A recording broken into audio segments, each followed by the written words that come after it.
Pozdravljeni! December je mesec zabav, še posebej zabavne in težko pričakovane med sodelavci pa so seveda sindikalne zabave.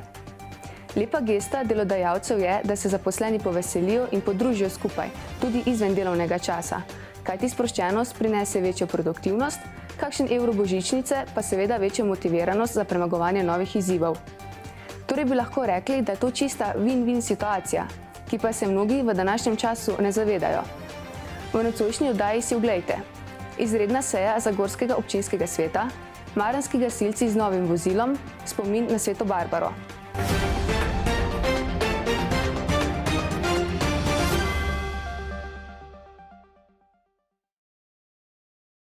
V četrtek, 7. decembra, je v stekleni dvorani Kulturnega centra Delavski dom potekala prva izredna seja občinskega sveta občine Zagorje ob Savi. Točki dnevnega reda sta bili dve: seznanitev občinskega sveta s problematiko in nadaljnjim razvojem zdravstvenih storitev Zdravstvenega doma Zagorje in predlog odloka o podelitvi koncesij za opravljanje javne službe v osnovni zdravstveni dejavnosti na področju pediatrije. Že dolgo časa nastajajoči problem odhajanja zdravnikov iz Zdravstvenega doma Zagorje je eskaliral z odhodom vseh pediatrin. Na pobudo župana je bil sklican svet javnega zavoda Zdravstveni dom, posledično pa tudi občinski svet. Praktično iz vseh svetniških skupin so bili kritični do načina delovanja zdravstvenega doma in so soglasno sprejeli vsa stališča odbora za zdravstvo in socialne zadeve, ki je med drugim naložil vodstvu, da do 1. marca 2024 pripravi kratkoročne učinkovite ukrepe za zagotavljanje zdravstvene oskrbe najmlajših ter da zagotovi nadaljnji razvoj pediatrične službe. Po seji je pred našo kamero stopil župan občine Zagorje Matjaž Švagan. Vsekakor ne smemo sedaj zdravstveni dom postaviti na najnižjo točko. Veliko je bilo dobro storjenega, seveda pa smo prišli v situacijo, ko bodo naši najmlajši občutili, kajti odšli so 3 pediatri v zadnjem letu. Glede na odhajanje posameznih zdravnikov iz naše ustanove sem seveda zahteval sejo sveta Zavoda Zdravstvenega doma Zagorje kot izredno sejo. Tam smo si na en način povedali, kako na kakšen način vidimo razvoj zdravstvenega doma, da bo še boljše, predvsem pri tem, da kadri ostanejo, da pridobimo nove kadre v našo ustanovo, da se ne delimo med koncesionarje in pa med javne zdravnike, katere ustanoviteljica je občina Zagorje ob Savi, ampak da vsi skupaj stopimo in da naredimo naprej eno uspešno zgodbo. Danes je bilo zelo jasno povedano, da občinski svet podpira tudi delno sklepe zavoda, da imajo do 1. marca rok, da se stvari stabilizirajo. Seveda ne bo do takrat možno kadrovsko zapolniti, ampak dati eno boljšo energijo, da ljudje, ki so sedaj, ostanejo, da ne bi bili preobremenjeni in da pridobimo vsi skupaj nekaj kadrov. Seveda veliko očitkov v teh dneh je bilo, zakaj se jaz kot župan vmešavam v politiko zdravstvenega doma, zakaj sklicujem izredno sejo sveta zavoda, potem občinskega sveta, ampak moja odgovornost je, da seznanim občinski svet, ki je soglasno podprl direktorico, kakšno je stanje, da ne prepustimo razpravo v ulici. In tudi pravi, da se moje občanke in občani seznanijo javno za situacijo v zdravstvenem domu, tako da gre danes zahvala vsem svetnicam in svetnikom, da so soglasno, brez glasov proti, podprli predlagane sklepe. V mesecu aprilu pa se seznanimo s situacijo in da vidimo, kako skupaj naprej peljati to zgodbo, ki danes ni vzorna v slovenskem prostoru, je težka, kot je tudi v posameznih zdravstvenih domovih, so pa tudi zdravstveni domovi, ki pa nimajo takšne problematike, kot jo imamo mi. Zato je treba te vzroke ugotoviti in pa skupaj, da to zgodbo rešimo, ker danes situacija je res zelo, zelo slaba za moje občanke in občane. V nedeljo je PGD Marno skupaj s predstavniki društev Gasilske zveze Hrastnik organiziralo časten prihod njihove nove pridobitve GVV1 Iveco Daily. Uraden prevzem še po nekaj manjših dodelavah sledi. Njihov trud in prizadevanja se počasi uresničujejo. Velika zahvala gre vsem lokalnim društvom, podjetnikom in vsem krajanom, ki so tako ali drugače pomagali pri nakupu vozila. Gasilsko vozilo z vodo bo definitivno veliko doprineslo pri kvaliteti in učinkovitosti posredovanja gasilskega društva. Zadnjo letošnjo prireditev so v Zagorskem mladinskem centru pripravile članice Društva za zdravilne rastline Zasavje. Praznična in letnemu času primerno obarvana delavnica je bila namenjena tako najmlajšim, kot tudi njihovim staršem. Poleg omenjenih pa so obiskovali tudi varovanci Varstveno-delovnega centra Zasavje. Tokratna delavnica je bila 4. letošnja. Kaj se je oziroma se bo dogajalo na delavnici, smo povprašali predsednico društva. Letos smo se zbrali na 4. učnih uricah za malovoljubce, ker v tem obdobju praznujemo Dedka Mraza, praznujemo 3 dobre može in to delavnico smo posvetili izdelavi lastnih okraskov za jelko. Iz rastlin, ki smo jih nabrali poleti, otroci pripravljajo domač zeliščni čaj, sami naredijo vrečke, potem pripravijo tudi razne venčke, okrasili so jelko in pa seveda smo pripravili še neko drugačno salamo ali pa narezek, in sicer narezek iz korenov. In moram reči, da otroci lepo pridno pobirajo te korenovke in jih jejo. Ta naša prireditev je v letošnjem letu 4. Mi smo začeli spomladi z sajenjem sadik, z presajanjem sadik, sajenjem semen in otroci so z velikim veseljem presajali. Mislim, da je bila to njihova najljubša delavnica. Poleti smo jih navdušili za divjo hrano, skupaj smo naredili različne namaze in verjemite mi, vse posode so polizali.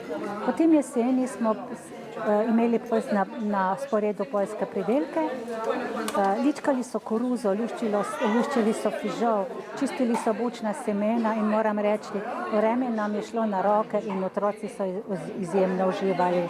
No, zdaj zadnje v tem zimskem času, kot sem že omenila, je pa najbolj zanimiva delavnica z rezanjem rastlinic. Najbolj pridni pri tem opravilu so uporabniki VDC-ja.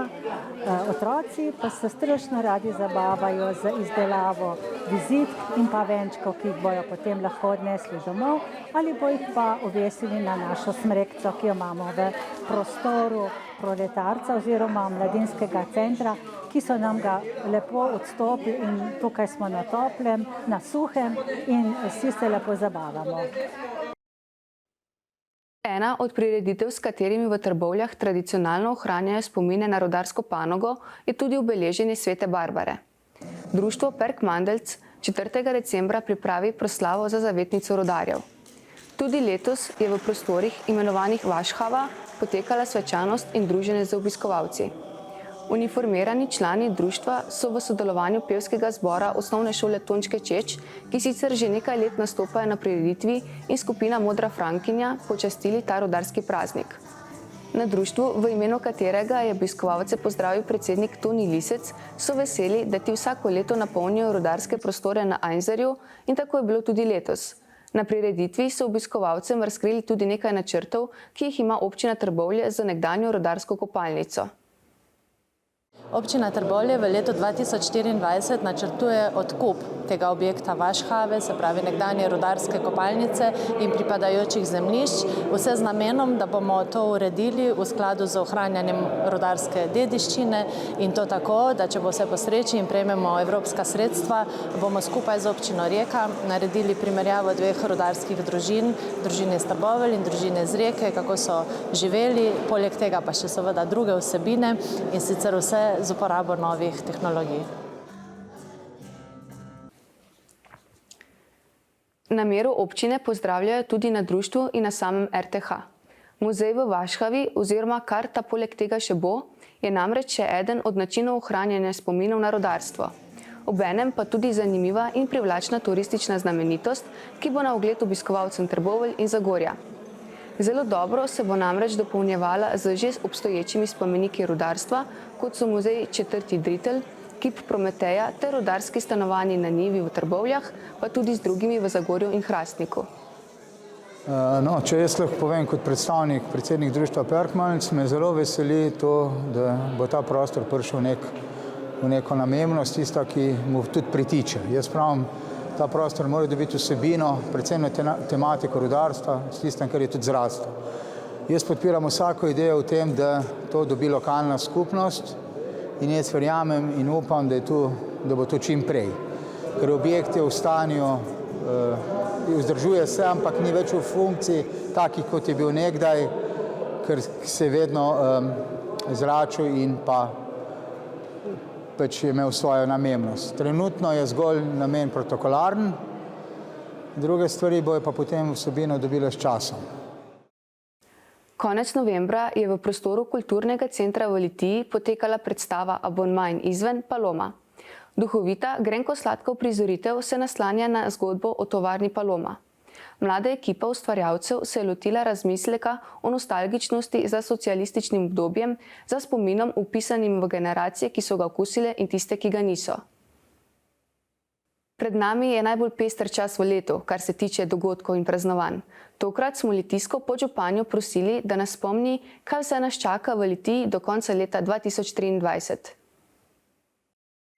Za nami je že prva tretjina meseca decembra. Prižgali smo že drugo lučko na našem adventnem venčku, ki ga imamo letos že drugič v Litiji pred cerkvijo. No in sedaj pravzaprav prehajamo v drugo tretjino nove prireditve. Konec tega tedna začnemo že s pravljično potjo. Se pravi, to bo pravljična pot kot prejšnja leta, kjer se bodo družine z otroki lahko sprehodile, si ogledale razne pravljične junake. Ta pot bo potekala tako kot prejšnja leta, vse od lekarne po Valvazorjevem trgu do muzeja, do stavbe muzeja. No, potem pa naslednji konec tedna, pravzaprav je pa tisto, bom rekla, vrhunec najbrž letošnjih prednovoletnih prireditev, božični sejem v petek, popoldan z zanimivo glasbo, najprej domača glasbena šola, potem Romana Kranjčan in zvečer za malo starejše božični napevi z Otom Pesnarjem in našim domačim instrumentalistom Povše Tonitom iz Dol. Ta božični sejem se bo nadaljeval še v soboto dopoldan in pa nekako, bom rekla, zaključil s prihodom Božička, tudi letos na prizorišču ob Pamtreku. To je predbožično, seveda moram povabiti ponovno tudi na božični koncert domačega pevskega zbora Sveti Nikolaj. Letos za spremembo bo ta božični koncert v dvorani gimnazije, zaradi tega, ker bo zelo veliko nastopajočih, saj bo spremljavo izvajal simfonični orkester. Potem pa seveda prireditve po 25.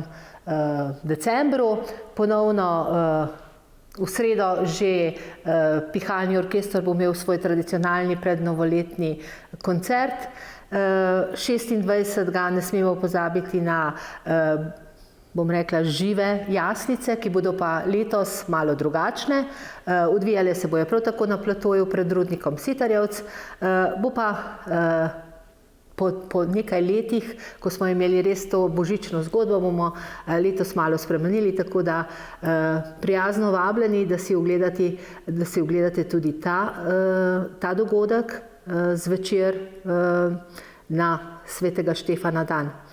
No, potem pa seveda glavni verjeten koncert bo skupine Siddharta 29. to je v petek zvečer, tu na prizorišču na parkirišču pred občinsko stavbo in potem še 31. seveda silvestrovanje na prostem, tako kot sedaj že mnogo let, skupaj z ansamblom Lesarji.